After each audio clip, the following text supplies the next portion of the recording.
Solo levelling में जब feed जिनवू को थॉमस आंद्रे को रिलेंटलेसली बीट डाउन करते हुए देख रही होती है, एडम वाइट डेस्परेटली चिल्लाता है, उसे रुकने की भीख मांगता है। जिनवू उस प्ली को इग्नोर कर देता है और लगातार ब्रूटल पंचेस मारता रहता है जो थॉमस आंद्रे के आर्मर को तोड़ते हुए निकलते हैं। हर एक स्ट्राइक एक डेवास्टेटिंग क्रिटिकल ब्लो की तरह लैंड होती है। अटैक और भी फेयर्स होता जाता है और कुछ ही देर में आर्मर डस्ट में बदल जाता है, जबकि थॉमस एग्नी में कोलैप्स कर जाता है। आखिरकार थॉमस बड़बड़ाता है, इट्स ओवर, और यही सुनकर जिनवू रुकता है। पूरी तरह ब्रोकन और मुश्किल से मूव कर पाने की हालत में थॉमस अपनी डिफीट एक्सेप्ट कर लेता है, जिससे एडम शॉक रह जाता है ये देखकर कि एक नेशन लेवल हंटर इतनी हेल्पलेस स्टेट में आ चुका है। वो सोचने लगता है कि दुनिया में कितने हंटर्स ऐसे होंगे जो थॉमस आंद्रे को ओवरपावर कर सके, और समझ जाता है कि जैसे ही ये न्यूज स्प्रेड होगी पूरा हंटर वर्ल्ड हिल जाएगा।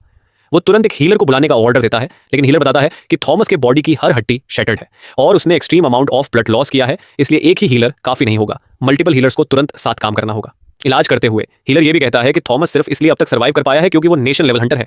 कोई भी अनऑर्डिनरी हंटर इतनी सीवियर इंजरीज से 10 बार मर चुका होता।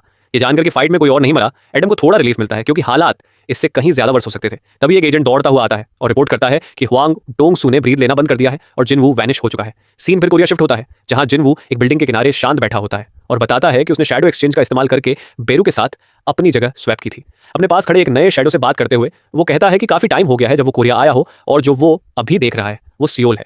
वहीं अमेरिका में बेरू जिन्हों को जितना हो सके हील कर रहा होता है।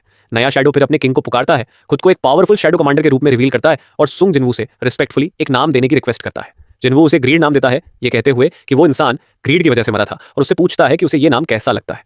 ग्रीड उस नाम को ग्रेटफुली एक्सेप्ट करता है, अपने किंग को धन्यवाद देता है और उसके बाद जिनवू कैजुअली उसे अपना सिर जमीन पर झुकाने का ऑर्डर देता है, जिसे वो बिना किसी हिचकिचाहट के फॉलो करता है।